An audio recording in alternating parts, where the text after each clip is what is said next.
Welcome to the Sleepy Historian. Tonight, we travel back to the heart of the Middle Ages, to a time when the world moved at the pace of footsteps and hoofbeats, when darkness fell absolute and complete, and when the glow of a tavern window meant sanctuary from the cold and the unknown. Let us step inside, together, and discover the filthy truth about medieval taverns. Before there were taverns as we know them, there were simply places of hospitality scattered across the landscape of medieval Europe. These places emerged from necessity, from the fundamental human need for shelter and sustenance when far from home.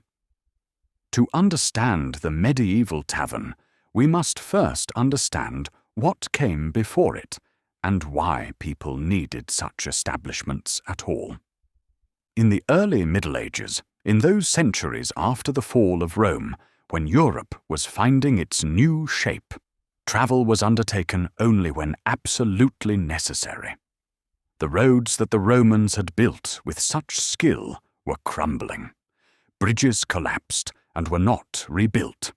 The organized system of way stations and posting houses that had served the Roman Empire had vanished like morning mist. The world had become smaller, more local, more insular. Yet people still needed to travel. Merchants had to move their goods from town to town. Pilgrims felt the call to visit holy sites. Nobles travelled between their various estates. Royal officials carried messages and decrees. Soldiers marched to war. And always there were those simply seeking better fortunes elsewhere, driven by famine or pestilence or hope. Where did these travellers sleep? In the beginning, hospitality was provided primarily by the church. Monasteries and abbeys, which dotted the medieval landscape like pearls on a string, were required by their religious rules to offer shelter to travellers. The rule of Saint Benedict, written in the 6th century, specifically commanded that guests be received as Christ himself. This was not mere poetry. It was a practical obligation that shaped medieval travel for centuries. Imagine yourself, then, as a traveller in the year 900. You have been walking since dawn. The landscape is mostly forest and field, with only occasional signs of human habitation. As evening approaches and the light begins to fail, you feel a growing anxiety. Darkness in the medieval world wasn't like darkness today. It was complete. It was dangerous. Wolves still roamed the forests of Europe. Outlaws hid in the shadows. And worse than any physical threat was the psychological terror of night in a world without streetlights, without the comfort of electricity, without any way to push back the dark except a small candle or torch. But then you see it, the walls of a monastery. You approach the gatehouse and ring the bell.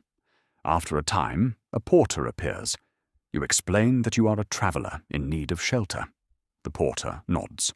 This is his duty, his calling. He leads you inside to the guest house, a simple building near the walls. Inside there is a fire burning. There is bread and perhaps some ale or wine. There is a place to sleep, likely on straw or on a simple bench. It is not luxurious, but it is safe. It is warm. It is enough. This system worked after a fashion. The monasteries provided shelter as part of their spiritual duty. But it had its limitations. Monasteries were not evenly distributed across the landscape. Some regions had many, others few. And the hospitality, while freely given in theory, came with expectations. Travellers were expected to be respectful, to attend prayers, to behave in accordance with religious rules. Donations were encouraged, though not demanded. The atmosphere was one of quiet piety, not relaxation or celebration. As Europe slowly emerged from the chaos of the early Middle Ages, as trade began to increase and towns began to grow, a new kind of establishment began to appear. These were not religious houses, but commercial ventures. Places where, for a price, a traveller could find food, drink, and a bed. The earliest of these were simple alehouses, particularly common in England. An alehouse was typically just a private home, where the householder, often a woman, brewed ale and sold it from her front room. When a fresh batch was ready, she would hang a sign outside. This might be a pole with a bundle of greenery on the end, or simply an ale stake thrust through the thatch of the roof. This was the signal to neighbours and passers-by that ale was available. These alehouses were humble places. You would enter through the same door the family used. You would drink your ale in what was essentially someone's living room. There might be a bench or two, but often people simply stood. The ale was served in wooden or pottery cups. The price was low, just a farthing or two for a measure. This was not a place for the wealthy.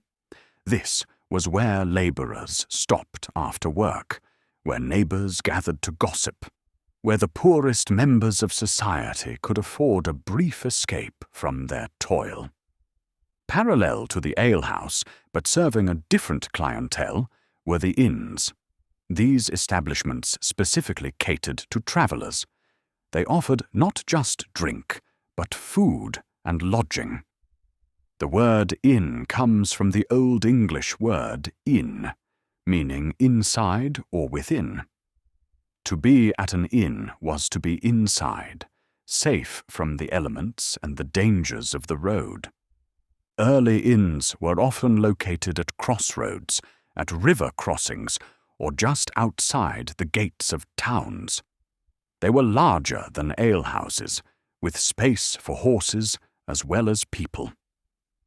The innkeeper was a person of some importance in the medieval economy. He needed capital to establish his business, purchasing the building or land, the beds and furnishings, the supplies of food and drink. He needed connections to ensure a steady supply of goods. He needed the trust of the travellers who were placing themselves in his hands.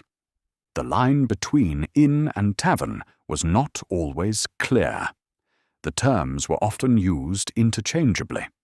But generally, a tavern was thought of as a place primarily for drinking, while an inn emphasized accommodation. A tavern might have a few rooms upstairs for rent, while an inn always did. But both served the same fundamental purpose. They were commercial establishments that provided for the needs of travellers and locals alike, creating spaces where people could gather, drink, eat, and rest. By the 12th and 13th centuries, as Europe's population grew and its economy expanded, these establishments were becoming common features of the medieval landscape. Every town of any size had its taverns and inns. Even villages might have an alehouse or two. The great fairs that drew merchants from across Europe were surrounded by temporary taverns set up in tents and wooden booths. The church viewed this development with mixed feelings. On one hand, these establishments served a real need. Travel was increasing, and not everyone could stay at a monastery. On the other hand, taverns were places where people drank to excess, where fights broke out, where sin of various kinds flourished. Preachers thundered against them from their pulpits. Church councils passed regulations trying to control them. But they could not stop them. The tavern had arrived, and it was here to stay. So we see that the medieval tavern emerged from a combination of factors: the decline of Roman infrastructure and the rise of monastic hospitality, the growth of trade and travel, the commercial impulse to provide services for profit, the human desire for places to gather and drink outside the watchful eye of the church. All of these threads wove together to create the tapestry of the medieval tavern. And now, having seen where these establishments came from, let us step through their doors and see what we find inside. The rain is falling steadily now, a cold autumn rain that soaks through wool and finds every gap in your clothing. You have been walking since morning, and your destination is still miles away. But ahead, thank God, you see the sign of the green dragon swinging in the wind. You quicken your pace, your wet boots squelching in the mud, and push open the heavy wooden door. Warmth hits you first. The heat from the fire in the central hearth rolls over you like a wave. Then the smell. Wood smoke, yes, but also the sharp tang of spilled ale, the savoury aroma of something cooking, the earthier scents of wet wool and unwashed bodies and the rushes on the floor, and the sound, laughter, conversation, the clatter of pottery cups on wooden tables, a dog barking, someone singing badly. This is the medieval tavern in its full reality. Not clean, not quiet, but alive in a way that no monastery guesthouse could ever be. The typical medieval tavern was a timber-framed building, usually 2 stories high. The ground floor was the common room, the heart of the establishment. This was where business was conducted, where drinks were served, where locals and travellers mingled. The ceiling was low, the beams stained dark with centuries of smoke. Small windows, often without glass, were shuttered against the weather. At night, the room was lit by the fire and by tallow candles or rushlights, creating a dim, flickering illumination that left deep shadows in the corners. The fire was essential. In a world without central heating, without any form of climate control, the hearth was the source of warmth and comfort. Medieval fireplaces were not the elegant affairs we know today. They were large, open, and smoky. Chimneys existed, but they were not always. Efficient smoke had a tendency to fill the room before eventually finding its way out through gaps in the roof or through the chimney opening. Your eyes would water, your throat would feel scratchy, but you would be warm, and that was what mattered. The furniture was simple and functional. Long trestle tables with benches, a few stools, perhaps a chair or 2 for more important guests. Everything was made of solid oak or elm, heavy and dark with age and use. The surfaces were rough, scarred by countless knives, marked by spilled ale and wine. There was no pretense of elegance. These were tools for their purpose. Nothing more. The floor was strewn with rushes, a practice common in medieval buildings. Fresh rushes would be laid down, covering the earth or stone floor beneath. Over time, these rushes would become trampled and soiled. Food scraps, spilled drink, mud from boots, even dog droppings would accumulate in them. Every few weeks or months, depending on the diligence of the tavern keeper, the old rushes would be swept out and fresh ones laid down. But in the meantime, the floor covering would become a repository for all manner of unpleasantness. One scholar of the period noted that among the rushes could be found the remains of meals from weeks or months past, creating what he delicately called an ancient collection of beer, grease, fragments of fish, and other abominations not fit to be mentioned. Yet to the medieval person, this was simply normal. Their standards of cleanliness were different from ours. They lived closer to the earth, closer to animals, closer to the organic processes of life and decay. What we would find revolting, they would simply accept as part of existence. Behind the common room was the kitchen, if the tavern was large enough to have a separate one. In smaller establishments, cooking was done right at the main hearth. The fare was simple. Bread, always, pottage, a thick soup or stew made with whatever vegetables and grains were available, salted or smoked meat when available, fish on fast days, cheese, ale and wine to wash it all down. The bread deserves a moment of attention. Medieval bread wasn't like our modern fluffy loaves. It was dense, heavy, made from whatever grain was available. Wheat was most prized but expensive, so most common folk ate bread made from rye, barley, or oats. The bread would often be baked in large, flat rounds. Sometimes these rounds served as trenchers, edible plates on which food was piled. By the end of the meal, the trencher would be soaked with juices and gravies, and you would eat it too, or give it to the dogs or the poor. Upstairs were the sleeping chambers. In a well-appointed inn, there might be several rooms, each with a proper bed. But in most taverns, accommodation was more communal. 1 or 2 large rooms with multiple beds, and travellers would share. It was not uncommon to share a bed with a stranger. Personal space was a luxury the medieval world did not recognize. Privacy was for the rich. The beds themselves varied in quality. A proper bed might have a straw mattress laid over a rope or slat frame, with a blanket or 2. But often travellers slept on straw laid on the floor, or on benches in the common room if all the upstairs space was taken. You brought your own blanket if you were wise. You kept your money and valuables close to your body while you slept. Trust only went so far. Behind the tavern, or beside it, was the stable, essential for any establishment serving travellers.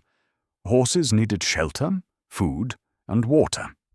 A good stable was a selling point.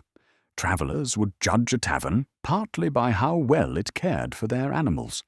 The stable had its own smells, its own sounds.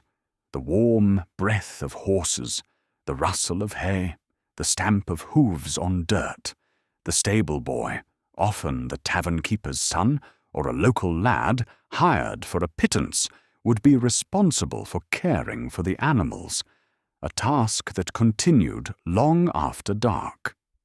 The privy was outside, usually a simple wooden structure built over a pit. In towns, this might drain into the general cesspit or ditch that ran down the street. The smell was overpowering. There was no toilet paper, only leaves, moss, or rags. At night, rather than venture outside into the dark and the cold and the stench, many people used chamber pots in their rooms, which would be emptied in the morning. Water for washing was limited. Baths were rare.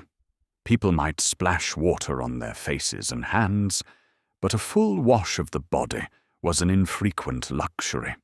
Clothes were rarely laundered. People wore the same garments day after day until they literally fell apart. The medieval tavern, then, was filled with people who, by our standards, smelled quite ripe. But again, this was normal. Everyone smelled. You got used to it. The sign outside was important. In a world where most people could not read, the sign had to be visual. A symbol, a picture, the red lion, the white hart, the rose and crown. These images would be painted on a board and hung from an iron bracket. The sign served as both advertisement and identification. It became the name of the establishment. When giving directions, you would say, "Meet me at the sign of the Bull," or "I stayed at the Swan last night." The tavern keeper was the master of this domain. Often a man, though not always. He might own the building or rent it from a landlord. He was responsible for purchasing supplies, maintaining the building, managing any servants or helpers, keeping order among the guests, and turning a profit. It was not an easy living. The margins were thin. Competition could be fierce. A bad harvest could drive up the price of grain and thus of ale and bread. A plague could empty the roads of the travellers. A fire could destroy everything. The tavern keeper lived on the edge, always one disaster away from ruin. But when things went well, the tavern could be a good business. A successful establishment might serve dozens or even hundreds of customers in a day. Money flowed in. The tavern keeper became a figure of some importance in his community. He heard the news and the gossip. He knew who was travelling where and why. He was the keeper of secrets, the witness to deals and quarrels and reconciliations. And so the medieval tavern took shape, a place of smoke and noise and questionable sanitation, a place of warmth and company and escape from the hardships of daily life, a place where the different layers of medieval society could, if only briefly, mingle and share the same space. The knight and the peasant, the merchant and the friar, the prostitute and the pilgrim all gathered around the same fire, drinking the same ale, seeking the same comfort. Let us stay here a while longer. There is more to discover in these smoky halls. What did medieval people drink in their taverns? The answer is simple. They drank ale. They drank wine. They drank mead. What they did not drink, in general, was water. This seems strange to us, living in an age when clean water flows from our taps at the turn of a handle. But in the medieval world, water was often unsafe. Rivers and streams were contaminated with sewage, both human and animal. Wells could be polluted. There was no understanding of bacteria or waterborne illness, but people knew from experience that water often made you sick, so they avoided it when possible, choosing instead to drink fermented beverages. The process of fermentation, though the medieval person did not understand the science behind it, made these drinks safer than water. The alcohol, even in small amounts, killed many harmful organisms. The boiling involved in the brewing process also helped. And so ale, wine, and mead became the daily drinks of medieval Europe. Ale was the drink of the common people, particularly in Northern Europe. England, Germany, the Low Countries, these were ale-drinking lands. Ale in the medieval period was different from beer as we know it today. It was made from malted barley, water, and yeast. That was all. No hops. Hops would not become common in English ale until the 15th and 16th centuries, introduced from the continent. Without hops, medieval ale was sweeter, thicker, and did not keep as long. It had to be drunk within a few days of brewing before it went sour. The process of brewing ale was, in most households, the work of women. The alewife was a common figure in medieval society. She would malt the barley herself, soaking the grains until they sprouted, then drying them in a kiln. The sprouting process converted the starches in the grain to sugars. The malted barley would then be ground and mixed with hot water in a large vessel called a mash tun. The mixture would steep, and the sugars would dissolve into the water, creating a sweet liquid called wort. The wort would be drained off and transferred to a large pot where it would be boiled. After boiling, it would be cooled and poured into a fermentation vessel, and yeast would be added. The yeast was a mysterious substance to the medieval person. They did not understand that it was a living organism. They called it balm or Goddesgut, the gift of God. They saved it from one batch to the next, knowing that without it, the wort would not transform into ale. The fermentation would take several days. The yeast would consume the sugars and produce alcohol and carbon dioxide. The ale would be cloudy, thick with yeast and grain particles. It would be drunk while still working, still slightly fizzy from the fermentation. The alcohol content was low, perhaps 2 to 4%, less than modern beers. But it was enough to be mildly intoxicating, especially if you drank several cups. Different strengths of ale were brewed. The first running, made from the initial soaking of the malt, was the strongest and best. This was served to the household or sold at a higher price. The malt could then be soaked again with more water to produce a second, weaker brew. This small ale or small beer was what servants and children drank, very weak and barely alcoholic at all. In the tavern, ale was served in wooden or pottery cups, or in leather jacks, mugs made of hard leather coated with pitch to make them watertight. The alewife or tavern keeper would dip the cup into the barrel and serve it over the counter or carry it to the table. There were regulations, at least in theory, about the measures and the prices. In England, the assayes of ale set the price of ale in relation to the price of grain. Ale conners, official inspectors, would visit alehouses to check the quality and ensure fair dealing. But enforcement was spotty, and many an alewife watered her product or gave short measure. Wine was the drink of the wealthy and of southern Europe. In France, Italy, Spain, and Portugal, grapes grew abundantly, and wine was the daily drink. In the north, wine had to be imported, making it expensive, a luxury. Red wine was most common, though white and rosé were also produced. The wine was heavier and sweeter than modern wines, often with a higher alcohol content. Wine was stored and transported in barrels and sold by the jug or cup in taverns. It was often mixed with water or with spices. Hippocras, a spiced wine sweetened with honey, was particularly popular. Claret, from the Bordeaux region, was favoured in England, thanks to the long English possession of that territory. In taverns, wine signified status. A merchant might order wine to show his prosperity. A noble travelling incognito might give himself away by his insistence on wine over ale.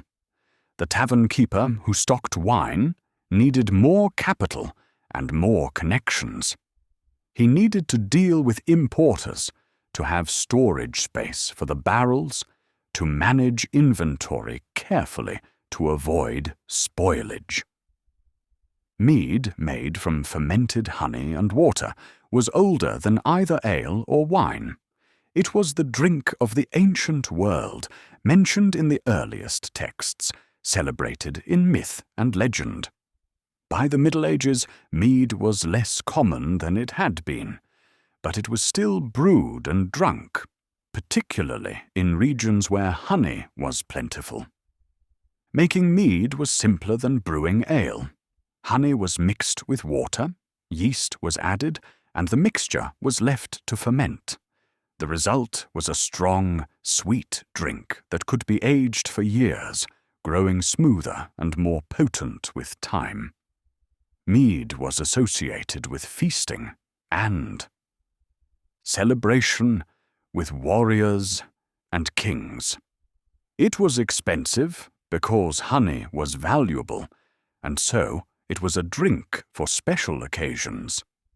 In the tavern, mead might be offered alongside ale and wine, but it was not an everyday drink. It was something you ordered when you had money to spend and a reason to celebrate. The tavern keeper might have a small stock of mead, a few jugs kept in the cellar, brought out for weddings or festivals, or when a group of rowdy young men wanted to toast their exploits. The experience of drinking in a medieval tavern was communal.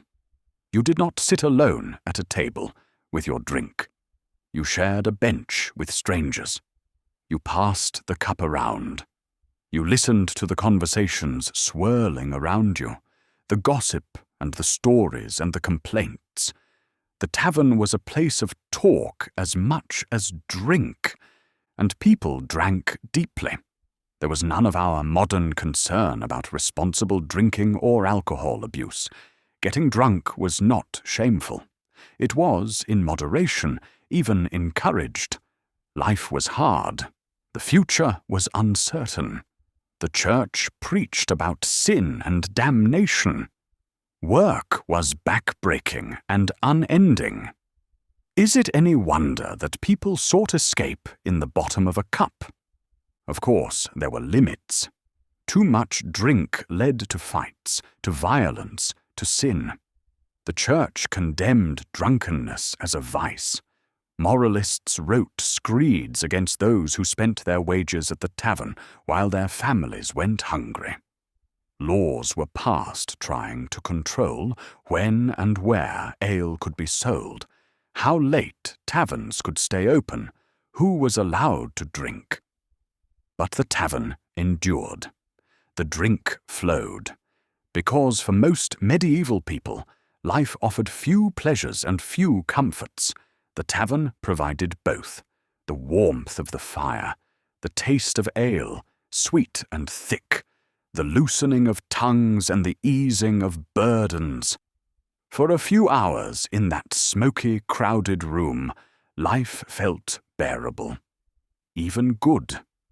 And so they drank, the peasant after his day in the fields, the craftsman after his hours at the workbench, the traveller at the end of a long road, the merchant celebrating a successful deal, the soldier on leave from the wars, all of them seeking the same thing: a moment of relief, a moment of joy, a moment when the weight of the world felt just a little bit lighter.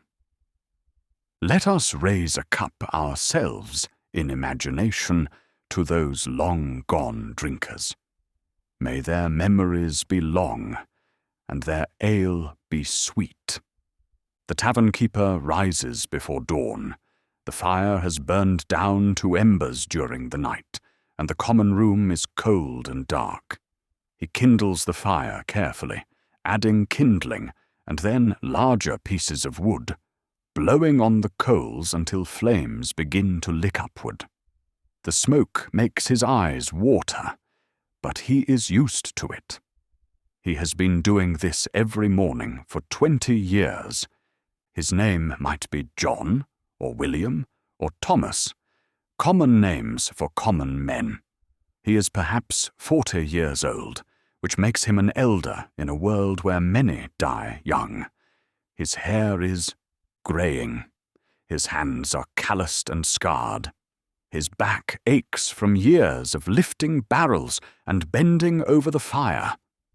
But he is still strong enough to throw out a troublemaker, still quick enough to catch a thief reaching for the till. His wife, Agnes perhaps, or Alice, descends from the sleeping chamber upstairs. She ties on her apron and begins preparing the morning meal. Bread from yesterday, toasted over the fire. Ale, of course, perhaps some cheese or cold meat if they have it.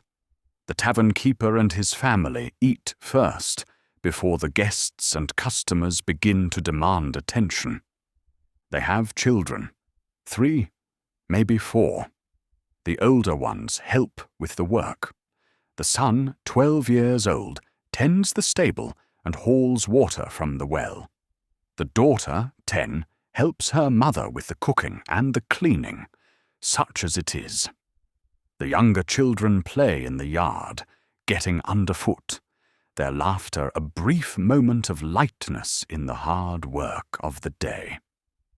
The tavern keeper does not own the building. Few do. He rents it from the lord of the manor or from a merchant who owns several properties in the town. The rent is paid quarterly, a sum that represents weeks of labor and careful saving. If he falls behind, he will be evicted. Another tavern keeper will be found to take his place. There is always someone willing to try their luck. His day is a catalogue of tasks. Barrels need to be tapped and new ones brought up from the cellar. The fire must be kept burning. Food must be prepared. Travellers must be greeted, their needs assessed, their payment collected.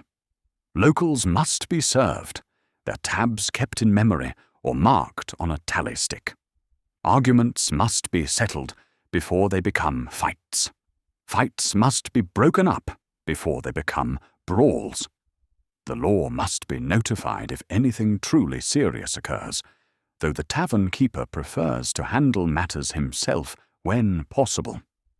The authorities bring trouble and scrutiny, neither of which is good for business. He must also purchase supplies: grain for brewing, meat and vegetables for cooking, firewood, candles or rushes for light, hay and oats for the horses. Each purchase requires negotiation, requires judgment about quality and price. A bad batch of grain can ruin a week's worth of ale. Spoiled meat can sicken customers and destroy a reputation. The brewing itself, if the tavern does its own, is overseen by his wife. This is traditional. Brewing is women's work, though the tavern keeper will help with the heavy lifting. Agnes rises early on brewing days, even earlier than usual. She lights the fire under the large copper kettle. She measures out the malted grain. She boils the water and makes the mash. She stirs and tastes and judges when the wort is ready. She adds the yeast, saved from the last batch, and watches as the fermentation begins.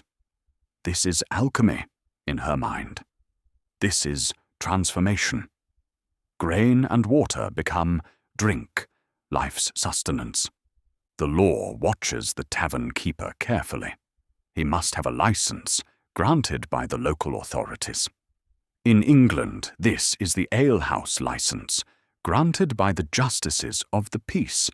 To obtain it, he must post a bond, promising to keep an orderly house, to observe the regulations, to pay his taxes. The license must be renewed periodically. It can be revoked if he violates the rules.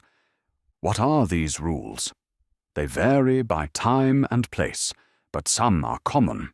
The tavern keeper must not sell ale above the set price. He must not water his ale or give short measure. He must not allow gambling or other illegal activities on his premises.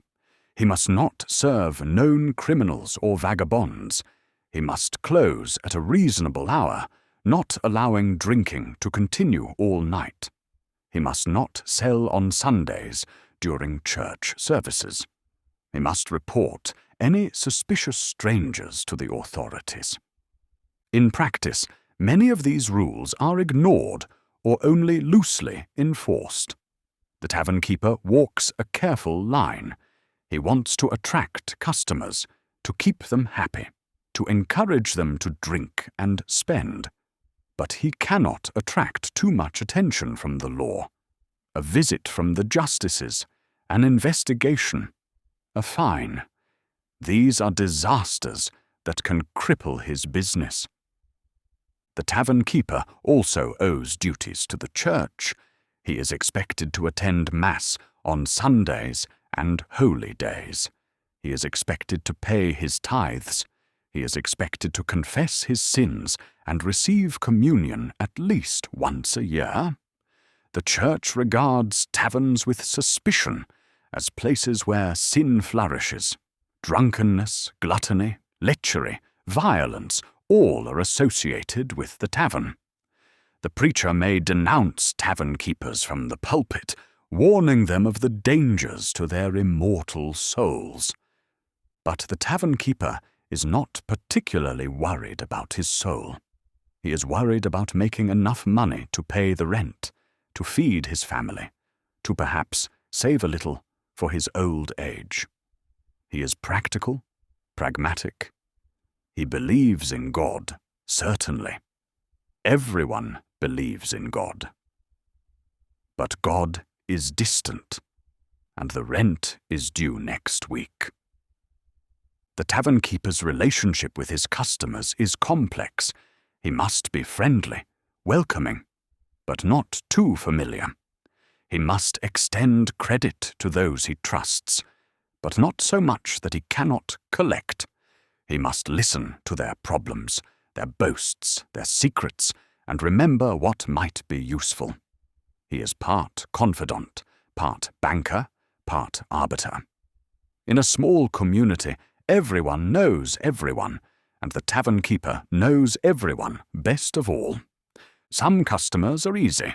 They come in, drink a cup or two, pay, and leave. No trouble.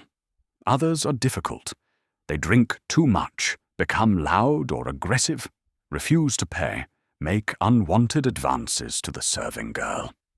The tavern keeper must manage these situations with a combination of diplomacy and force. A word in the ear, a firm hand on the shoulder, a threat to bar them from the premises. In extreme cases, physical ejection, tossing the drunk out into the street to sleep it off in the gutter. Travellers present their own challenges. They are strangers, unknown quantities. They might be honest merchants, or they might be thieves scouting for opportunities. They might pay with good coin, or with clipped or counterfeit money. The tavern keeper must assess each traveller quickly, decide how much to trust them, how much to charge them. A wealthy merchant can be charged more. A poor pilgrim might be given a discount, or even charity, in the hope of divine favour. The tavern keeper's wife is his partner in all of this. She is not merely a helper, but an equal in the enterprise. She brews, she cooks, she serves, she keeps the accounts. She manages the household upstairs, while he manages the common room below. If he is ill or away, she runs the tavern in his absence. If he dies, she might continue the business on her own, becoming a widow with an alehouse, a respected if difficult position in medieval society. At night, after the last customers have left or stumbled upstairs to bed, the tavern keeper banks the fire and does a final check of the premises. He makes sure the doors are barred. He counts the money, such as it is, and hides it in a secure place. He climbs the stairs to the sleeping chamber, where his family is already abed. He removes his shoes and lies down beside his wife. His body aches. His mind is already thinking about tomorrow, the tasks that await, the problems to be solved. But for now, there is rest. The tavern is quiet. The night is dark. He closes his eyes and lets sleep take him, knowing that in a few hours it will all begin again. The fire, the customers, the endless work of keeping the tavern alive.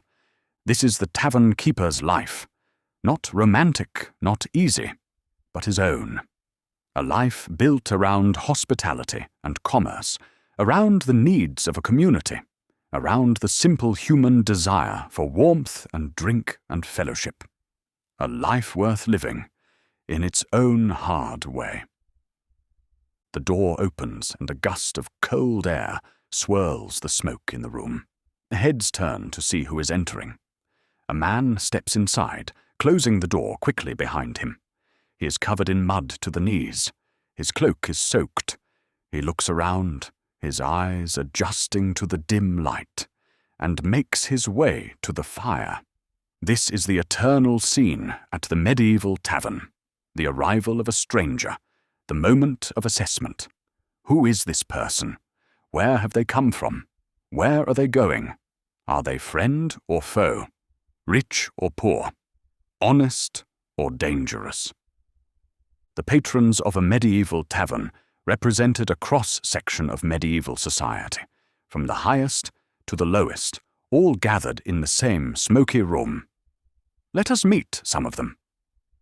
The merchant sits at a corner table, a cup of wine before him. He is a prosperous man, a dealer in wool or cloth or spices. His clothes are of good quality, though travel-stained. He wears a fur-lined cloak, a sign of his wealth. A leather purse hangs from his belt, heavy with coins. He is traveling from one town to another, conducting business, making deals, building his fortune. He has money for a private room upstairs, for good food and wine, for the services of the stable boy to care for his horse. He is important, and he knows it. He speaks with the tavern keeper as one businessman to another, discussing the state of the roads, the price of goods, the latest news from the capital. At the next table, a group of soldiers drinks ale and laughs too loudly. They are men-at-arms in the service of some lord, travelling to join a campaign or returning from one. They wear leather jerkins and carry swords. They are young, most of them, filled with the bravado of youth and the recklessness that comes from having faced death and survived. They are dangerous, but usually only if provoked or if they drink too much. The tavern keeper keeps a careful eye on them, ready to cut off their ale if they become too unruly. He has seen soldiers turn violent, seen taverns wrecked by drunken men with weapons. In the corner by the fire sits an old man, a pilgrim by the look of him. He wears a simple robe and carries a staff. A scallop shell, the symbol of St. James, is sewn to his cloak. He has been to Compostela, perhaps, or is on his way there.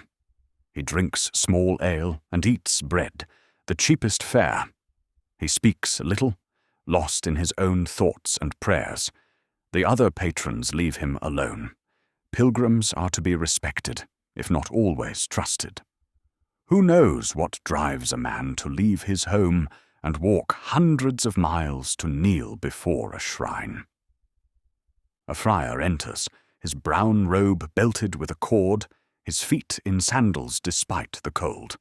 He greets the company cheerfully and orders ale. Friars are mendicants, sworn to poverty, but they are also human, and a cup of ale on a cold night is a blessing from God.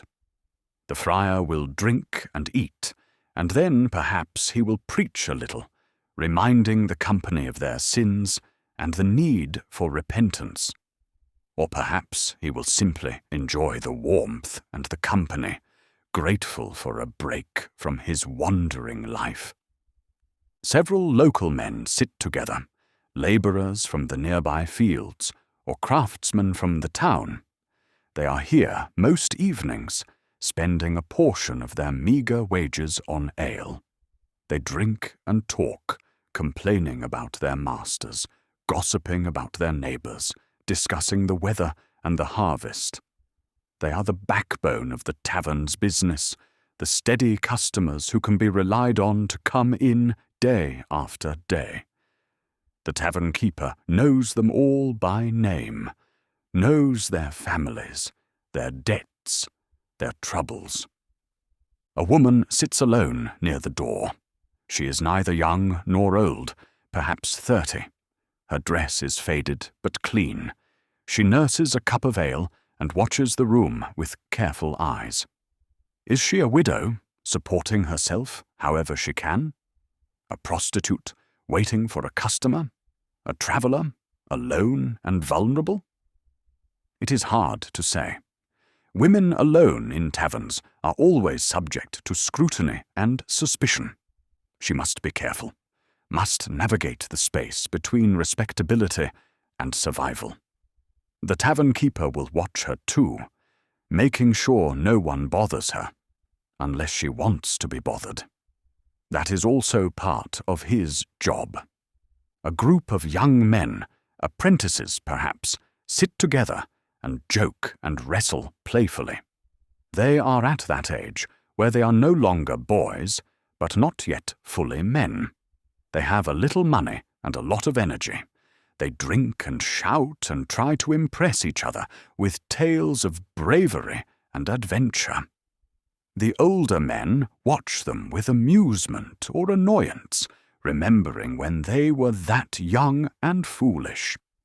And then there are the mysterious ones, the man in the dark cloak who sits alone and speaks to no one. The well-dressed woman with a servant in attendance, slumming it in the tavern for reasons known only to herself. The foreign merchant with strange clothes and stranger speech, come from Flanders or Italy, or even further afield. These are the ones who generate whispers, speculation. Who are they, really? What are they doing here? The conversations in the tavern are as varied as the patrons. News travels slowly in the medieval world, passed from person to person, from town to town. The tavern is where news arrives and is shared. A traveller tells of a battle fought in France. A merchant reports that the king has levied a new tax. A pilgrim brings word of a miracle at a distant shrine. The locals absorb this information, debate it, pass it on to others. Stories are told, too. Legends and tales that have been passed down through generations. The story of King Arthur and his knights, the tale of Tristan and Isolde, fables of foxes and wolves and clever peasants who outwit their lords. These stories are part of the currency of the tavern, part of what makes the long evening pass. A good storyteller can drink for free, his tales payment enough for the entertainment he provides. Songs are sung, ballads mostly, about love and war and death. Some are ancient, dating back centuries.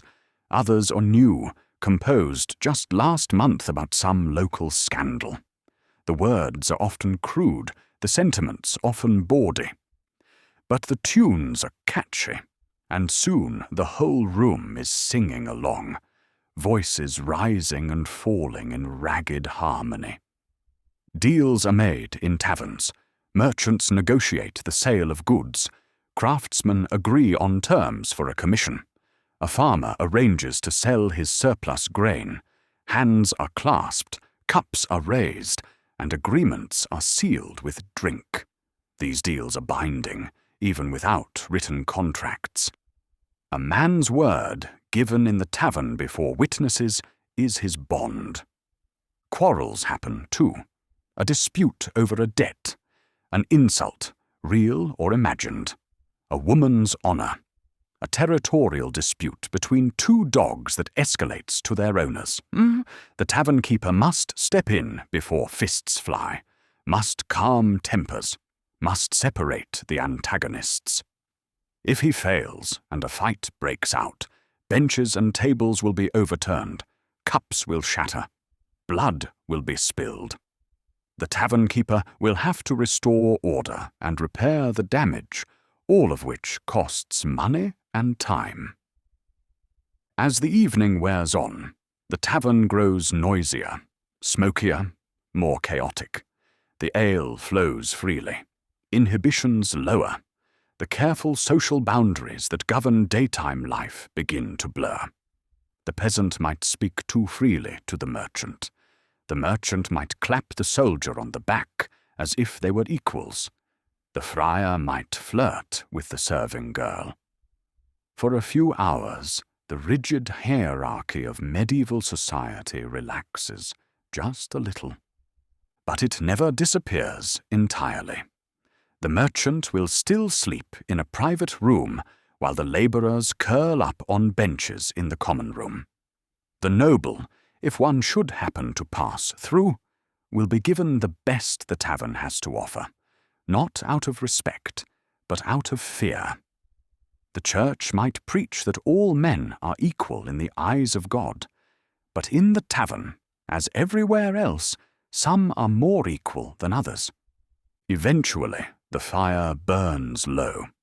The ale runs out, or the tavern keeper announces that he is closing for the night.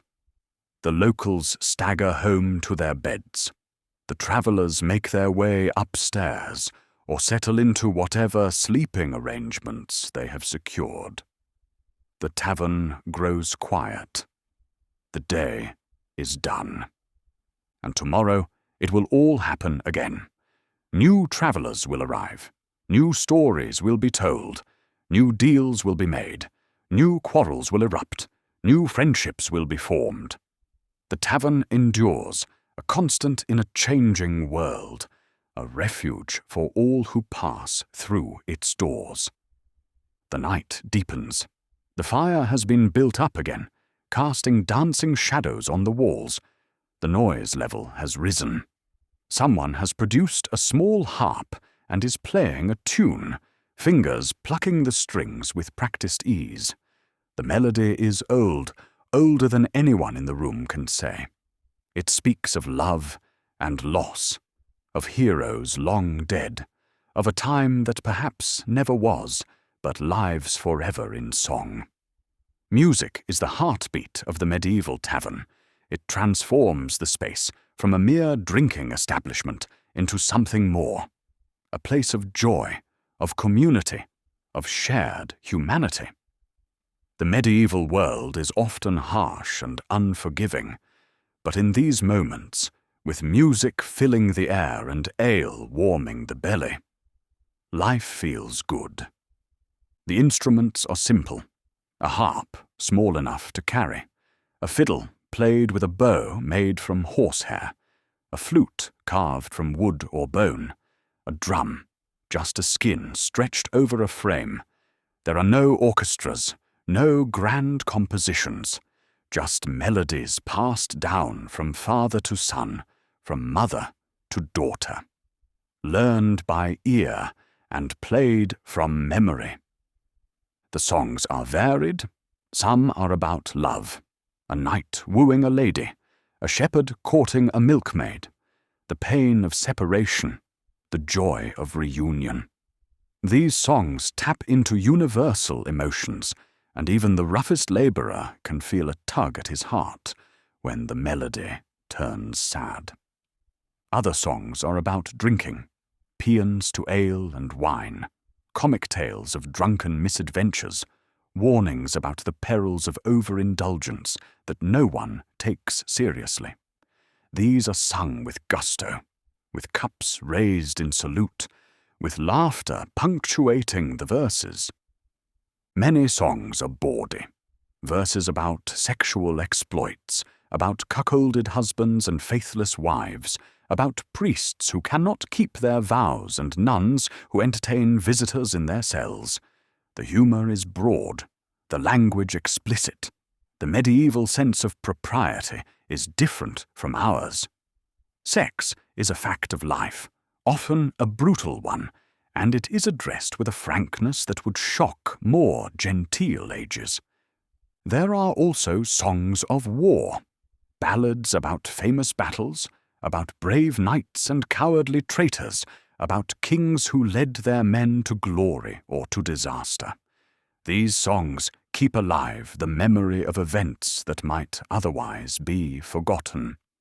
In a world without widespread literacy, without newspapers or history books for the common man, songs are how history is preserved and passed on. And there are songs of the supernatural, tales of ghosts and demons, of witches and fairies, of curses and magic spells. The medieval world is haunted, filled with unseen forces that can help or harm. People believe, truly believe, that the world is populated by spirits, and that's certain. Places and times are dangerous. These songs give voice to those fears, and by naming them, make them a little less frightening. Dancing occurs, though space is limited. In a larger tavern with a clear area of floor, people might clear away the benches and dance to the music. Simple steps, nothing elaborate. Circle dances, line dances, couples holding hands and spinning. It is energetic and chaotic and fun. Clothes become damp with sweat, faces grow flushed, laughter rings out. Gambling is common, though officially illegal. Dice are the most popular game. Small cubes of bone or wood marked with dots. The game is simple. You roll the dice and bet on the outcome. Fortunes can change in an instant. A man might win enough for a week's drinking, or lose everything he has. The tavern keeper disapproves officially because gambling leads to disputes and violence. But he also knows that a man with winnings in his pocket will spend them on more ale, so he tolerates it as long as it remains relatively peaceful. Cards are less common but known. Playing cards were introduced to Europe in the 14th century, probably from the Islamic world. They are expensive, hand-painted on parchment or wood, and so are a luxury. But in a prosperous town, in a tavern frequented by merchants, a deck of cards might appear, and men will gather around to play. There are other games too. Backgammon, played on a board with counters and dice. Checkers, a simpler game accessible to all. Sometimes chess, though that is more a game of the educated classes. Arm wrestling, to settle bets about strength. Contests of drinking, to see who can down a quart of ale the fastest without stopping. The laughter in the tavern is real and frequent. These are people who work hard, whose lives are often filled with pain and struggle. But they have not lost the ability to find humor, to see the absurd, to laugh at themselves and each other. A well-timed joke, a funny story, a physical pratfall, all provoke gales of laughter. The tavern is, for many, the only place where they can truly let go, where they can forget their troubles and just be. But the tavern is also a place of sin, at least according to the Church. The 7 deadly sins, pride, greed, wrath, envy, lust, gluttony, and sloth, all find fertile ground here. Gluttony is obvious, the drinking to excess, the gorging on food when it is available. The medieval church preached moderation, but the tavern encouraged the opposite. Why take 1 cup when you can take 10? Why stop eating while there is still food on the table? Lust is present, too. Prostitutes work in and around taverns, soliciting customers among the travellers and locals. The transaction is simple, businesslike. A price is agreed upon, a corner or an upstairs room is found, and the deed is done. The Church condemns this as fornication, a mortal sin. But the demand is constant, and the supply meets it. Even women who are not prostitutes may find themselves the objects of unwanted attention. The serving girl, the tavern keeper's daughter, Any woman in the tavern is assumed to be available, or at least approachable. The bolder men make advances, offer crude compliments, grab at arms or waists. The women must navigate this carefully, knowing that a sharp rejection might anger a customer, but that too much friendliness might be taken as encouragement. Wrath shows itself in the fights and brawls that erupt. A drunken argument escalates. Insults are traded. Someone throws a punch. Soon the whole tavern is involved, or at least watching. Benches are used as weapons. Cups and bottles are thrown. Blood flows. Noses are broken. Teeth are knocked out. The tavern keeper tries to restore order, sometimes with the help of the more sober patrons. The fighters are separated, ejected, or in serious cases, turned over to the authorities. Greed manifests in cheating at dice, in the watering of ale, in the theft of a purse from a sleeping traveller. The tavern is a place where money changes hands, and not everyone is honest. The successful thief slips away into the night, richer by a few coins. The unsuccessful one is caught, beaten, perhaps maimed as punishment. Pride causes men to boast and exaggerate their accomplishments, to pick fights over imagined slights to their honor. Envy leads to resentment of those who seem more fortunate, who drink better wine or wear finer clothes. Even sloth can be found in the man who spends every evening in the tavern instead of at home with his family, who drinks his wages instead of using them to better his lot. The church is not wrong, then, to view the tavern with suspicion. It is a place where people often behave badly, where the weaknesses of human nature are on full display. Priests preach sermons about the dangers of the tavern, warning their flocks to avoid such places. Some even go so far as to declare that to enter a tavern is to enter the mouth of hell. But the people keep coming, because the tavern also offers warmth, light, fellowship, joy. It offers a brief escape from the grinding hardship of medieval life. Yes, sin happens here, but so does laughter, so does music, so does the simple pleasure of sharing a drink with a friend. The night wears on, the music continues, sometimes sad, sometimes joyful. The ale flows, the dice roll, the stories are told. And for a few hours in that smoky, noisy, crowded room, life is not just bearable. It is, in its own rough way, beautiful. Now we must confront the reality that the romantic image of the medieval tavern, all flickering firelight and hearty fellowship, omits. We must talk about the filth. The medieval world was, by our standards, extraordinarily dirty. This was not because medieval people were lazy or did not care. It was because they lacked the technology, the knowledge, and often the resources to maintain cleanliness as we understand it. Water had to be carried from wells or rivers. Soap was expensive.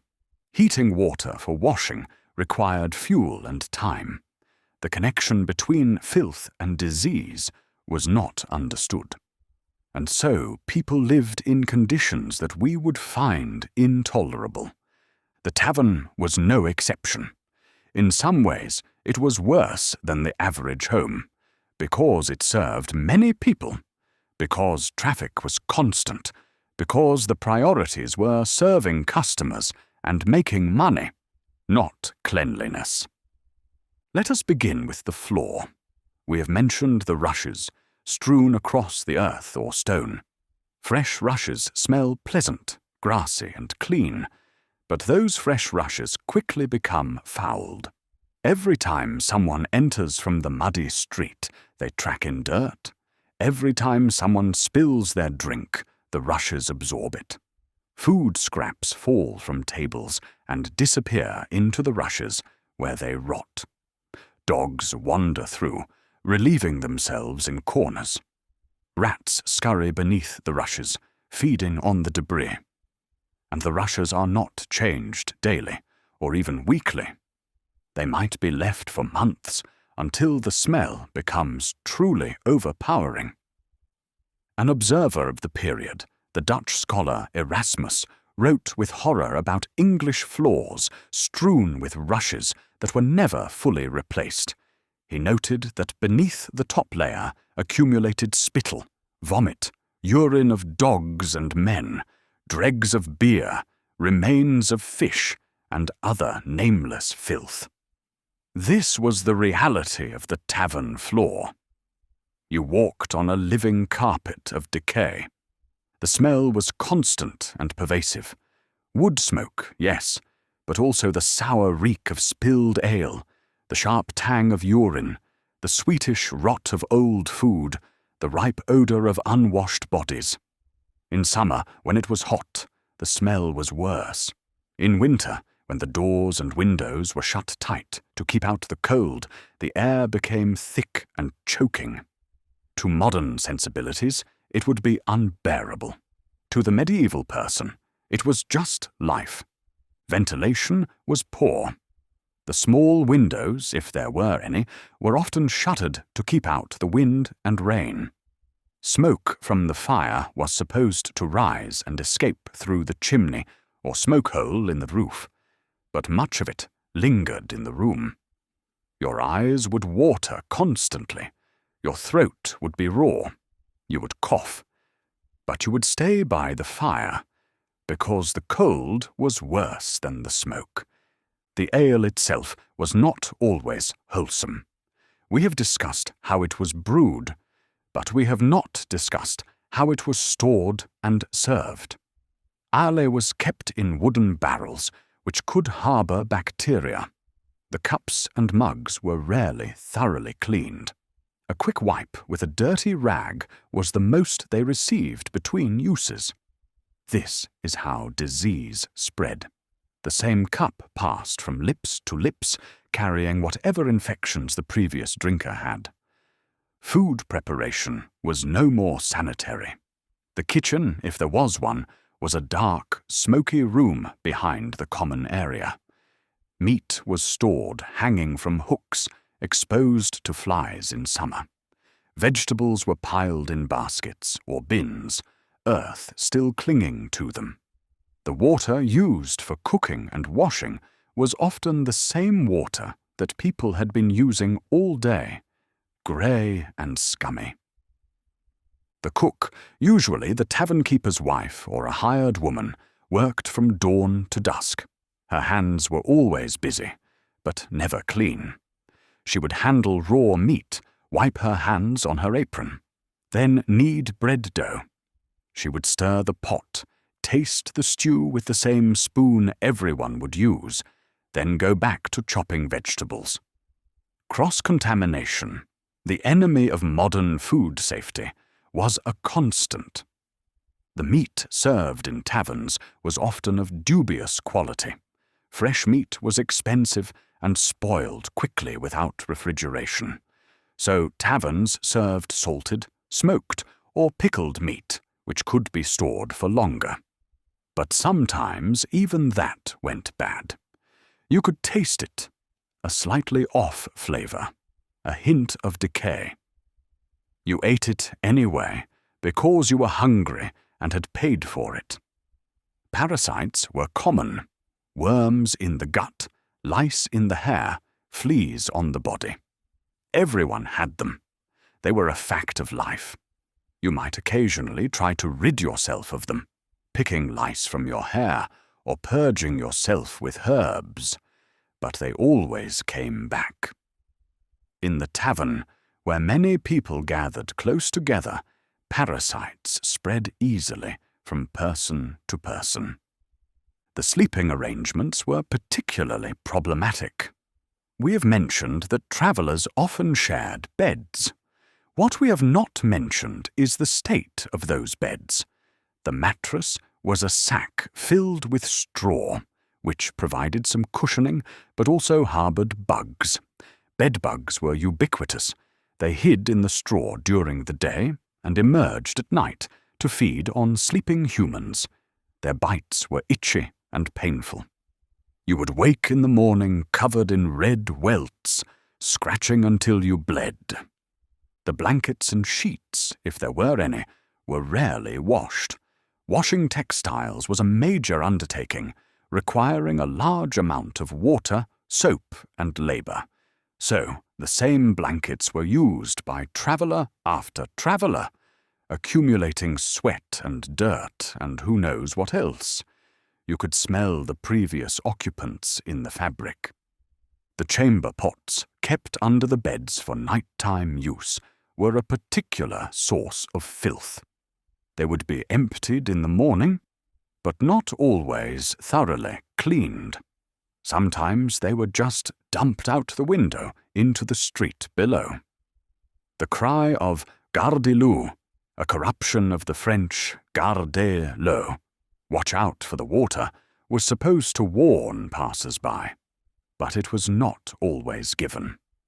You could be walking along the street and suddenly be drenched in the contents of a chamber pot from above. The privy, the outdoor toilet, was a nightmare.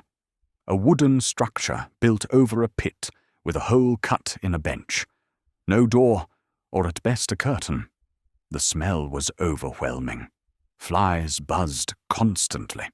The pit filled with excrement and urine, a stinking, seething mass. When it became full, it had to be emptied, a job given to the lowest of the low, the gong farmers who worked at night to shovel out the waste and cart it away. In towns, taverns might be connected to a cesspit or to the open sewer that ran down the middle of the street. In rural areas, the waste might simply be dumped in a field or ditch.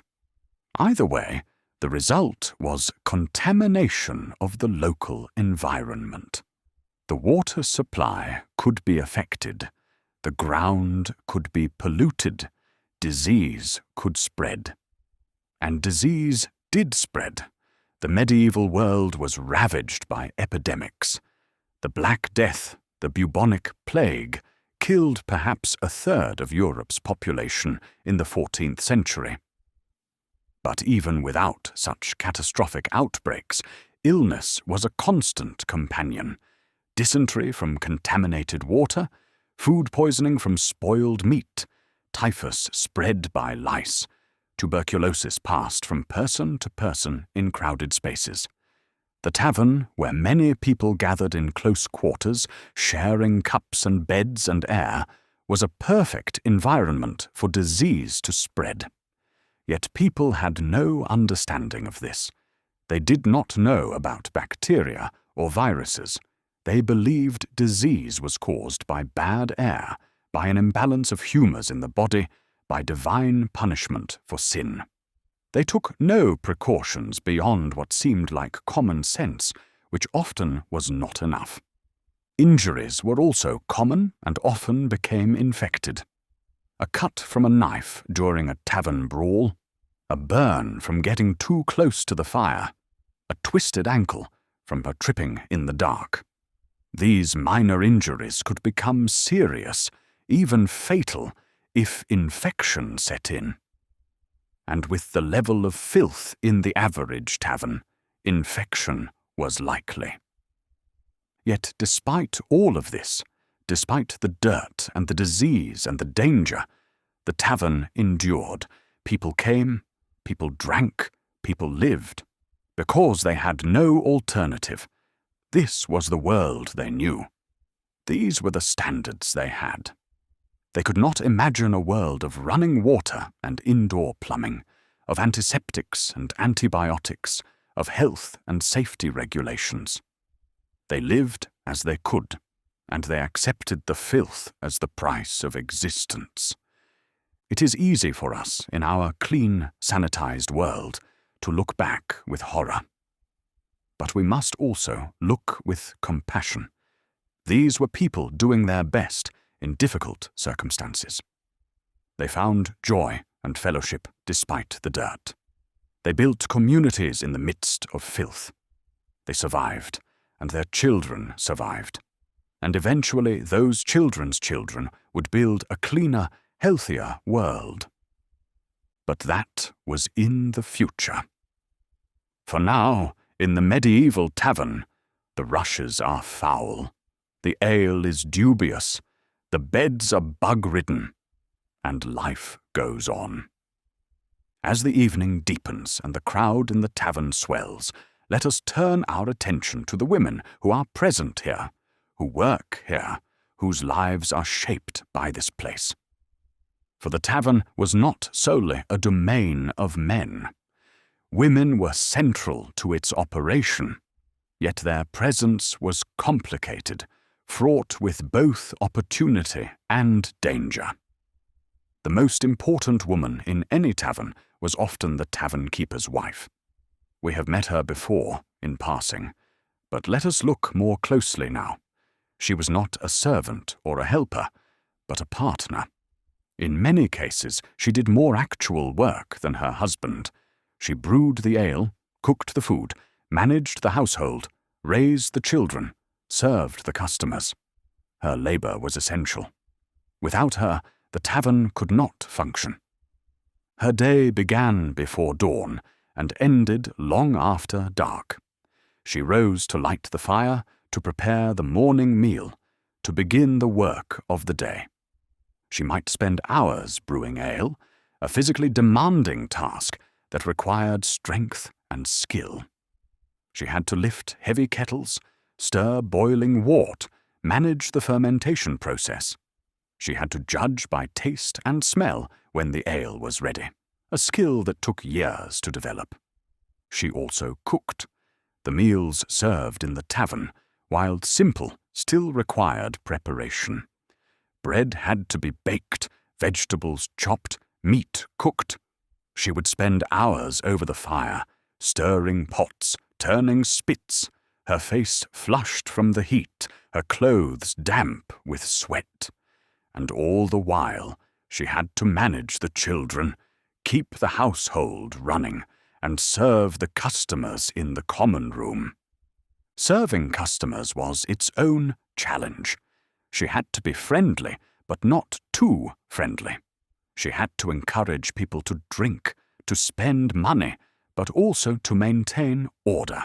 She had to deflect unwanted advances with a smile, with a joke, with a firmness that did not offend.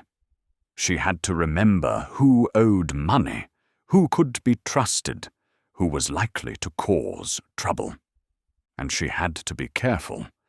A woman working in a tavern was always under suspicion. The line between respectable innkeeper's wife and prostitute was, in the eyes of many, dangerously thin. The church preached that taverns were places of sin, and the women who worked in them were often assumed to be sinful themselves.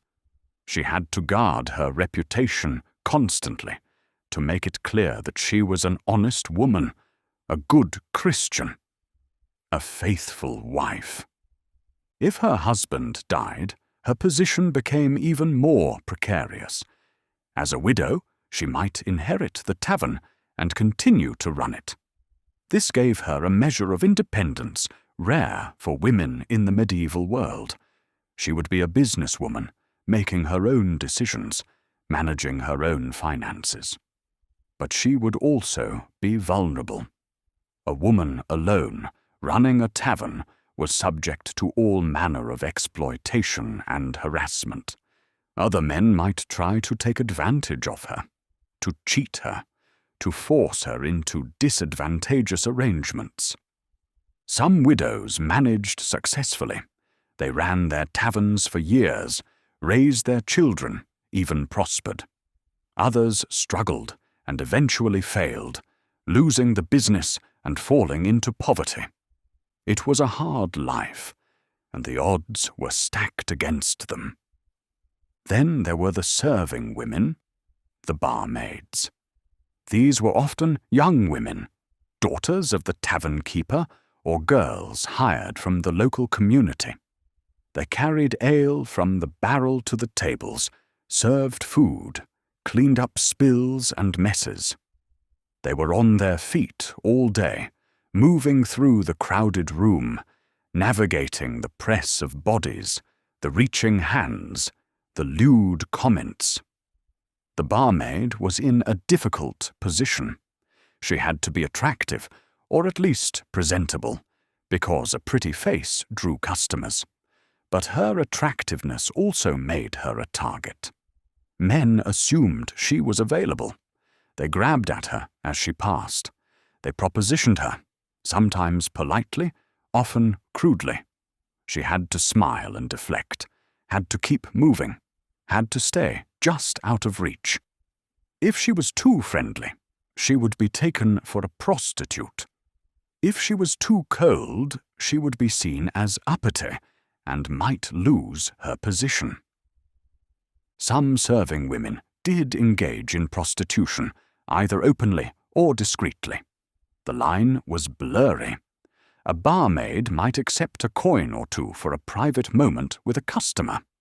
Was this prostitution, or simply a perk of the job? The church would say the former. The woman herself might see it differently, as just another way to make ends meet in a world where women had few options. Prostitutes themselves were a fixture of the medieval tavern, though their presence varied by time and place. In some cities, prostitution was regulated, with licensed brothels and registered prostitutes. In others, it was illegal, but tolerated. Prostitutes would solicit customers in taverns or in the streets nearby. They might rent a room in the tavern for their transactions or conduct their business in an alley or a stable. The life of a medieval prostitute was hard and dangerous. She was at risk of violence from customers, of disease, of pregnancy. If she became pregnant, she had few options. There was no effective birth control. Some women tried various herbs or potions with varying degrees of success. Others simply bore child after child, hoping that some would survive. Infanticide, though illegal and sinful, was not unknown. Society viewed prostitutes with a mix of contempt and resignation. They were necessary, in the view of many men, because men had needs that had to be met. Better that these needs be met by prostitutes than by the seduction of respectable women.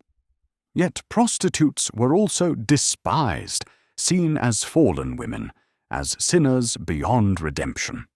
They were subject to legal disabilities, to violence, to public shaming. Some cities tried to regulate prostitution by confining it to certain areas or requiring prostitutes to wear distinctive clothing. In southern France, prostitutes might be required to wear a white band on their arm. In German cities, they might have to wear a yellow hood or scarf. The purpose was to mark them, to make it clear who they were, to prevent them from mingling with respectable women.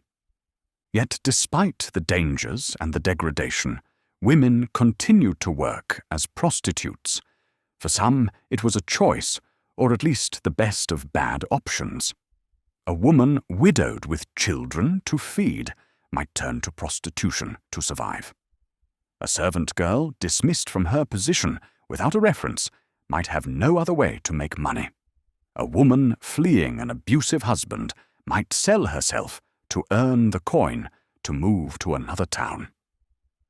And some women, a few, used the tavern as a path to something better.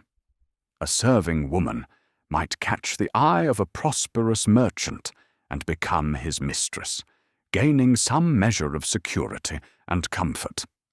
A tavern keeper's daughter might marry a customer, a tradesman or a farmer looking for a capable wife. The tavern was a place where connections could be made, where lives could intersect in unexpected ways.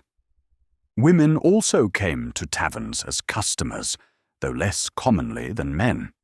A group of women might stop for ale on their way home from market. A noblewoman travelling might take a room at an inn, though she would likely stay in a private chamber and not mingle in the common room. A widow with independence and means might occasionally visit a tavern, though she would be careful of her reputation. The church had very clear ideas about women and taverns. Women should not frequent such places. Women who worked in taverns were of dubious morality. Women who drank in public were shameless. The ideal woman was at home, spinning and weaving, caring for her family, attending to her prayers. The tavern was a male space, and women who entered it disrupted the proper order of things. But reality was messier than the church's ideals. Women had to work, families needed income, widows needed to support themselves, and so women were in taverns, working and drinking and living their lives.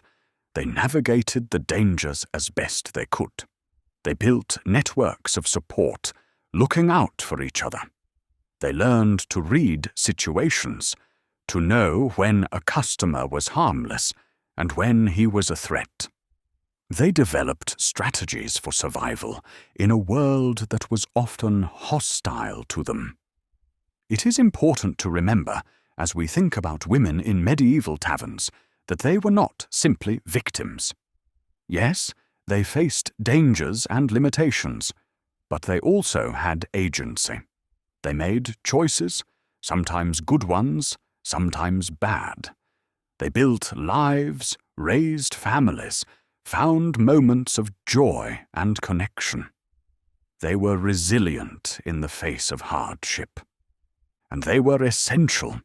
Without women brewing ale, cooking food, serving customers, managing households, the tavern could not have existed. They were the foundation on which the entire enterprise rested. Even if the tavern bore a man's name, even if the man was legally the keeper, often it was the woman who truly kept the place running. So let us honor them, these women of the medieval tavern, the wives and widows, the serving women and barmaids, even the prostitutes. They lived in hard times, in a hard world. They did what they had to do to survive. And in their own way, they helped create the spaces that brought warmth and fellowship to countless weary travelers and thirsty locals. The night grows late. The woman behind the counter wipes down the bar one more time. Her feet ache, her back is sore, but the day's work is nearly done. Soon she will climb the stairs to her bed, rest for a few hours, and then rise to do it all again. This is her life. This is her story, and it deserves to be remembered. The tavern exists in an uneasy relationship with authority. It is tolerated, even necessary, but also suspect. It is a place where people gather beyond the watchful eyes of lords and clerics, where they speak freely, where they might plot or plan or simply forget their place. And so the law watches the tavern carefully, regulates it, taxes it, and sometimes tries to suppress it. Let us begin with licensing. In most places in medieval Europe, you could not simply open a tavern on a whim. You needed permission from the authorities. In England, this meant obtaining a license from the justices of the peace. In other countries, the permission might come from the local lord, the town council, or the guild of vintners or brewers. The licensing system served several purposes. It allowed the authorities to control who could sell ale and wine.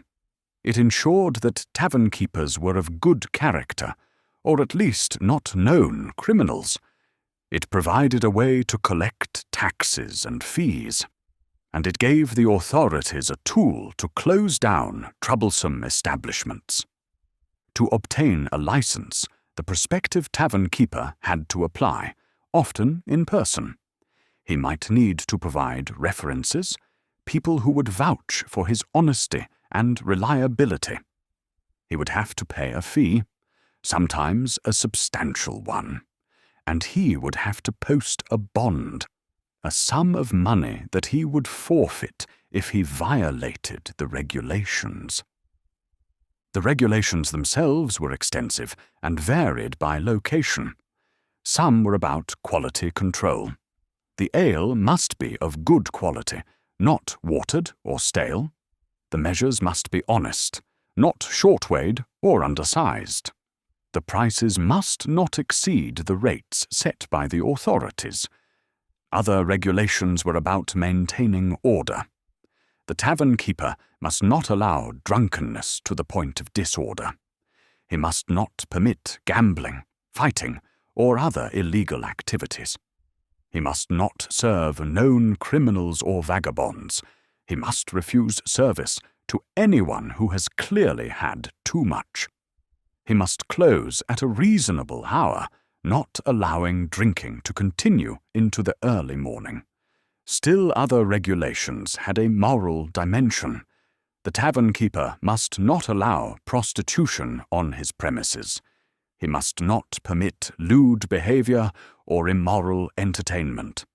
He must not open on Sundays during church services, when good Christians should be at prayer, not at the alehouse. Enforcement of these regulations was uneven. In theory, officials called ale conners in England, or their equivalents elsewhere, would regularly inspect taverns. They would test the quality of the ale by pouring some on a wooden bench and sitting in it. If their leather breeches stuck to the bench when they rose, it meant the ale had too much sugar and was inferior. Or so the story goes. In practice, the ale conner might simply take a bribe and certify that all was well. The tavern keeper walked a fine line. He wanted to attract customers, to keep them drinking and spending. But he also needed to stay on the right side of the law. A complaint to the authorities, a visit from the constable, a summons to appear before the justices. These were disasters that could end his business. Taverns were also sites of taxation. The sale of ale and wine was a source of revenue for the crown, the nobility, and the church. Taxes might be levied on the grain used for brewing, on the barrels of wine imported from abroad, on the actual sales in the tavern. Tavern keepers were required to keep records, to report their sales, to pay the taxes owed. Many tavern keepers resented these taxes and tried to evade them. They might underreport their sales, hiding some of their income. They might brew illegally, without paying the tax on grain. They might purchase smuggled wine, brought in without paying customs duties. If caught, the penalties could be severe. Fines, confiscation of goods, even imprisonment. The authorities were always on the lookout for unlicensed taverns. These were establishments operating without official permission, often small-scale alehouses in private homes. The authorities wanted to shut them down, both to enforce the licensing system and to collect the taxes they were evading. Raids would be conducted, with officials bursting into homes to confiscate ale and fine the operators. Taverns were also associated with crime, not just the petty crimes of short measures and watered ale, but serious offences. Thieves used taverns as meeting places, as spots to plan their robberies or to fence their stolen goods. The crowded, noisy environment made it easy to conduct illicit business without being overheard. Counterfeiters might pass their fake coins in taverns, taking advantage of the dim light and the inebriation of their victims. The tavern keeper, receiving payment for ale, might not notice until later that the coins were bad. By then, the criminal would be long gone. Violence was a constant concern. Fights and brawls were common, as we have discussed. But sometimes the violence was more serious. A tavern brawl could escalate into murder. A robbery could turn deadly. A dispute over a woman or a debt could end with a knife in the ribs. The authorities held tavern keepers responsible, at least in part, for what happened in their establishments. If a murder occurred in a tavern, the tavern keeper might be questioned, might be suspected of complicity. If he had served the murderer excessive amounts of ale, he might be blamed for contributing to the crime. There were also political concerns. Taverns were places where people gathered and talked. In a world where public opinion mattered, where rebellions could start from a spark of discontent, the authorities worried about what was being said in the taverns: seditious speech, criticism of the king or the local lord, rumors of rebellion. These were dangerous. Spies and informers frequented taverns, listening for treasonous talk. A careless word, spoken in the heat of drink, could lead to arrest and execution. Tavern keepers were sometimes pressured to report on their customers, to inform the authorities if they heard anything suspicious. Those who cooperated might be rewarded. Those who refused might find themselves in trouble. During times of unrest, such as peasant revolts or religious conflicts, taverns could be closed by decree. The authorities feared that they were breeding grounds for dissent, places where rebels gathered and planned. Closing the taverns was an attempt to prevent assembly, to cut off the flow of information and opinion. But these closures were difficult to enforce. People wanted their ale. They needed their gathering places. Underground taverns would spring up, operating in secret, or people would simply travel to the next town where the taverns were still open. The authorities could never completely suppress the tavern, no matter how hard they tried. The church, too, had its own regulations regarding taverns. Canon law forbade clerics from frequenting taverns, or at least from spending excessive time there. A priest who was known as a tavern regular brought scandal to his office. Yet many clerics did visit taverns, perhaps more than the church would have liked. They were human, after all, and the temptations of drink and companionship were strong. The church also tried to regulate the behavior of lay people in taverns. Drinking on Sundays and holy days was discouraged, though not outright forbidden. Drunkenness was condemned as a sin. Penitentials, books that listed sins and their appropriate penances, included specific entries for those who drank to excess. The penance might be fasting, prayer, or almsgiving, depending on the severity of the offense. Yet the church also recognized the practical necessity of taverns. Pilgrims needed places to stay. Travelers needed food and drink.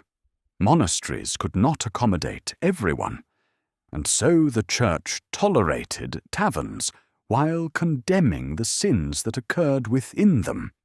Some taverns were actually owned by religious institutions. Monasteries and abbeys might operate inns and taverns to serve pilgrims and to generate income. These ecclesiastical taverns were in theory better regulated and more moral than secular ones. But in practice, they were not always so different. The relationship between taverns and the law, then, was complex and often contradictory. The tavern was both necessary and suspect, both tolerated and controlled. The tavern keeper navigated this complex landscape, trying to satisfy his customers, obey the law, avoid the church's wrath, and still make a living. And the authorities, for their part, recognized that they could not eliminate taverns. They could only try to control them, to channel their energy in acceptable directions, to prevent them from becoming centers of crime or sedition. It was an uneasy truce, one that held because both sides needed it to. As the centuries passed, the regulation of taverns would become more systematic, more bureaucratic. But in the medieval period, it was still a personal, local matter. The tavern keeper knew the constable, might drink with the justices, might have family connections to the local lord. These personal relationships mattered as much as the written law. And so the tavern endured, existing in the grey space between legality and illegality, between order and chaos. It was a reflection of medieval society itself, messy and complicated and very human. The medieval period does not end abruptly. There is no single moment when we can say, here the Middle Ages ended and the modern world began. Instead, there is a gradual transition, a slow transformation that takes place over centuries. And the medieval tavern, too, transforms. It does not disappear. It evolves, slowly becoming the early modern pub and eventually the public houses we know today. By the late 15th century, changes are already underway. The introduction of hops from the continent changes the brewing process.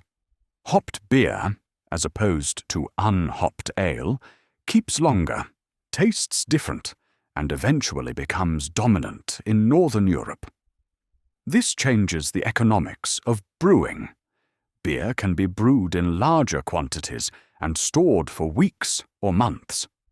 Professional brewers operating larger brewhouses begin to replace the small-scale alewives brewing in their homes. This professionalization changes the tavern. Instead of brewing their own ale on site, many tavern keepers now purchase beer from commercial breweries. The tavern becomes more of a retail establishment, less of a production site. This requires less labor and less skill from the tavern keeper's wife, but it also means less control over the product and tighter profit margins. The Reformation, which begins in the early 16th century, also impacts taverns. Protestant reformers, while not opposed to drinking per se, are concerned about excess and disorder. In Protestant regions, there are new regulations about taverns, new efforts to enforce moral behavior. The idea of the tavern as a den of sin is reinforced, and efforts are made to clean them up, both literally and figuratively. In Catholic regions, the Counter-Reformation brings its own pressures. The Church doubles down on its efforts to control popular culture, to suppress what it sees as pagan or immoral elements in society. Taverns, always suspect, come under greater scrutiny. But the most significant change is the growth of towns and cities. As Europe's population recovers from the Black Death and begins to grow again, urban centers expand. London, Paris, Amsterdam. These cities swell with people, and with them come more taverns, more alehouses, more inns. The tavern becomes an even more important part of urban life. In the cities, taverns begin to specialize. Some cater to the wealthy, offering fine wines and private rooms. Others serve the working class, providing cheap ale and simple food. There are seafaring taverns near the docks where sailors drink and sing. There are market taverns near the trading areas where merchants do business. There are coaching inns along the main roads, serving the growing traffic of stagecoaches. The coaching inn represents a significant evolution. These are large, well-organized establishments, capable of handling the logistical challenges of the coaching trade. Horses must be changed quickly, passengers fed and accommodated, luggage managed. The coaching inn becomes a hub of transportation and communication, a vital link in the growing network that connects Europe. Inside, the coaching inn looks different from the medieval tavern. It is cleaner, better organized, more professional. There are proper dining rooms, separate parlors for ladies and gentlemen, a more refined atmosphere. The rushes on the floor have been replaced by wood or tile. The windows have glass. The beds have real mattresses. The food is more varied and better prepared. But the essence remains the same. People come to drink, to eat, to rest, to escape. The conversation still flows. The fire still burns. The sense of fellowship still exists. The tavern has changed, but its core purpose has not. The term pub, short for public house, begins to be used in the 17th century. It is a recognition that these establishments are public spaces, open to all who can pay. They are not private clubs or exclusive venues. They are democratic, in a sense, places where different classes can mix, at least on the surface. The pub develops certain features that become standard. The bar, a counter where drinks are served. The tap, a device for drawing beer from a cask. The pub sign, now often elaborately painted and hung from ornate ironwork. The snug, a small private room for those who want a quieter drink. The public bar, a larger, louder space for the masses. Beer gardens appear, outdoor areas attached to taverns where people can drink in fair weather. These become popular in Germany and spread to other countries. The beer garden is a place of leisure, of relaxation, a civilized space where drinking is combined with fresh air and socialization. The clientele of the pub also evolves. With the growth of a middle class, there are more people with disposable income and leisure time. The pub becomes not just a refuge for the poor and a way station for travelers, but a place of choice, a social venue. Gentlemen might form clubs that meet in pubs. Professionals might conduct business there. Intellectuals might gather to debate and discuss. The literary culture of the coffeehouse, which emerges in the 17th century, influences the pub as well. Some pubs begin to stock newspapers and journals.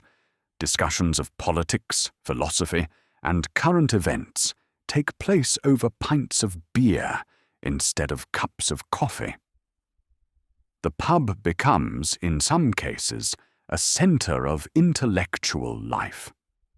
Women's relationship with the pub also changes, though slowly. Respectable women still do not generally frequent pubs on their own, but in some contexts it becomes more acceptable. A woman might accompany her husband to a pub. Middle-class women might visit a tea garden or a respectable inn. The strict separation of the sexes begins to soften, at least a bit. The regulation of pubs continues and intensifies. Licensing becomes more systematic. In England, the Licensing Act of 1552 requires all tavern keepers to be licensed by justices of the peace. Later acts refine and expand these requirements. The authorities want control, want to know who is selling alcohol and where. Taxation on alcohol increases as governments seek new sources of revenue. Excise taxes on beer and spirits become a major source of income for the state. This makes alcohol more expensive, which in turn affects the pub. Cheaper establishments struggle. Wealthier ones can pass the cost on to their customers. The gin craze of the 18th century in England shows the darker side of the evolution from tavern to pub. Cheap gin floods the market. Gin shops, even more squalid than the worst medieval alehouse, open in poor neighborhoods. The social costs are devastating. Alcoholism, crime, poverty, all increase. The authorities eventually crack down, imposing higher taxes and stricter licensing. But even this dark episode does not destroy the pub. It survives, adapts, continues. By the 19th century, the pub is an established institution, deeply woven into the fabric of British and European life. It has changed from its medieval origins, but the connection is still there. The Victorian pub, with its etched glass and polished brass, its separate bars for different classes, its gin palaces, and its working-class locals, is a direct descendant of the medieval tavern. The evolution is clear. The form has changed, but the function remains. And today, in the 21st century, the pub still exists. It has evolved again, adapted to new tastes and new regulations. Gastropubs serve sophisticated food. Craft beer pubs offer dozens of varieties. Theme pubs create artificial atmospheres. But underneath all the changes, the essential idea persists. A place to gather, a place to drink, a place to escape the pressures of daily life, a place to be human, to be social, to be part of a community, however temporary. This is what the medieval tavern was. This is what the pub is. And perhaps this is what it will always be, as long as people need such places. We have travelled far, from the rough taverns of the 13th century to the pubs of the modern world. But in a sense, we have not travelled far at all. We have simply followed the thread of human need, the desire for warmth and fellowship and drink, from one age to another. The fire has burned low now. The candles have guttered out. The last customer has departed into the night, and the tavern is finally quiet. The tavern keeper bolts the door and climbs the stairs to his rest. Outside, the world sleeps, wrapped in the darkness that only a medieval night can know. We have spent this long evening together, wandering through the history of the medieval tavern. We have walked its dirty floors, breathed its smoky air, tasted its ale. We have met its people, the keepers and the travellers, the merchants and the soldiers, the women who worked and survived in a hard world. We have confronted its filth, its dangers, its sins, and we have also found its warmth, its fellowship, its moments of joy. What does the medieval tavern tell us about the people who lived then? It tells us that they were human, much like us. They sought comfort when they could find it. They valued companionship. They tried to make the best of difficult circumstances. They found reasons to laugh, to sing, to celebrate, even in the midst of hardship. The medieval world was not romantic. It was cold and dirty and often brutal. Life was short. Death was always near. Disease, violence, starvation. These were constant threats. The tavern could not protect against these realities. But it could provide a brief respite, a few hours of warmth, a few cups of ale, a few moments when life felt bearable. The tavern was also a great leveller. Within its walls, the strict hierarchies of medieval society relaxed just a little. The peasant and the merchant might share a bench. The soldier and the monk might trade stories. The prostitute and the noblewoman might pass in the doorway. Not equals, not really. The medieval world was too stratified for that, but sharing the same space, the same fire, the same air, connected, however briefly, by their common humanity. The filth of the medieval tavern is not something to romanticize or excuse. It was real, and it caused real suffering. Disease spread. People died from infections that could have been prevented with basic sanitation. The medieval lack of understanding about hygiene had terrible consequences. But we must also remember that they did not know. They couldn't know. The science that would explain disease, that would lead to modern medicine and public health, was centuries away. They were doing the best they could with what they had. And what they had was not much. The women of the medieval tavern deserve special remembrance. They worked hard, often in dangerous conditions. They faced harassment, exploitation, violence. Yet they persisted. They found ways to survive, to support themselves and their families. They were strong in ways that were not always recognized or valued. We honor them by remembering their stories. The tavern keeper himself, that central figure, was neither hero nor villain. He was a businessman, trying to make a living. He served a necessary function, providing food and drink and shelter. He was part of the community. For better or worse, his establishment was flawed, but it was also essential. As the medieval period gave way to the early modern and eventually to our own age, the tavern transformed. It became cleaner, more regulated, more sophisticated. But something was perhaps lost as well. The rough authenticity, the raw humanity of the medieval tavern. These are harder to find in the polished pubs of later centuries. We can still find echoes, of course. The local pub that serves as a community centre. The dive bar where everyone knows your name. These are the descendants of the medieval tavern, carrying forward its spirit, if not its exact form. What would a medieval person make of our world? They would be astonished by the cleanliness, by the abundance, by the technology. Running water, electric lights, refrigeration, these would seem like miracles. A modern pub, with its gleaming taps and its menu of dozens of beers, would be overwhelming. But they would also recognize something familiar.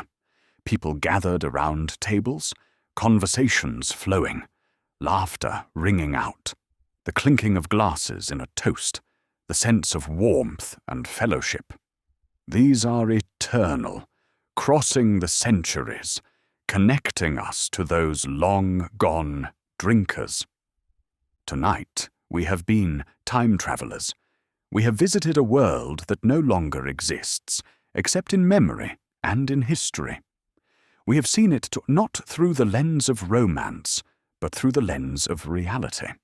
The filth alongside the warmth. The danger alongside the fellowship. The complexity of real life. not the simplicity of myth. And now our journey is ending.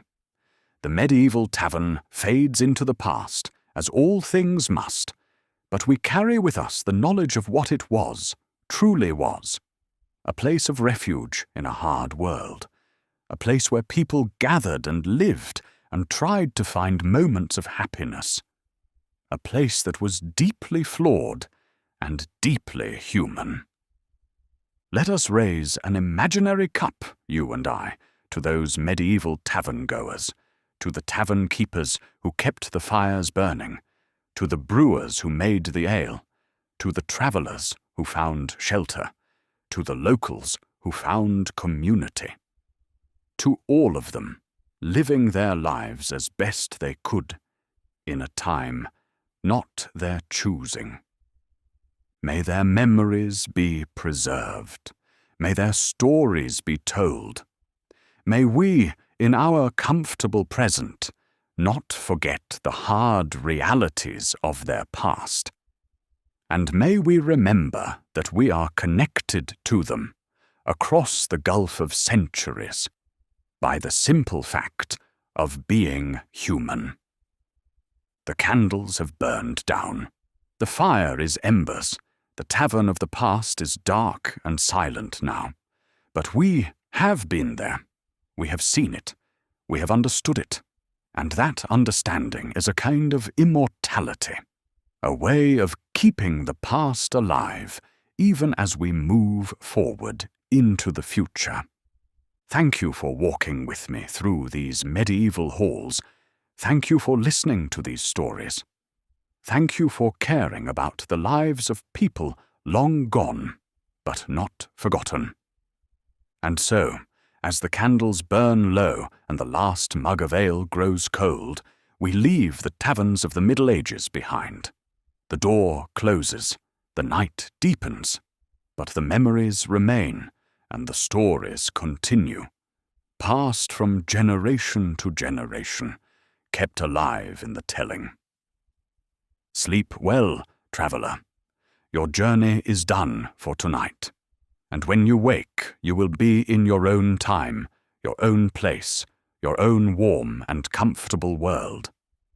But perhaps you will remember, just for a moment, what it was like to sit in a medieval tavern, to feel the fire's warmth, to taste the ale, to be part of that long-ago fellowship. Until next time, here at the Sleepy Historian, good night and gentle dreams.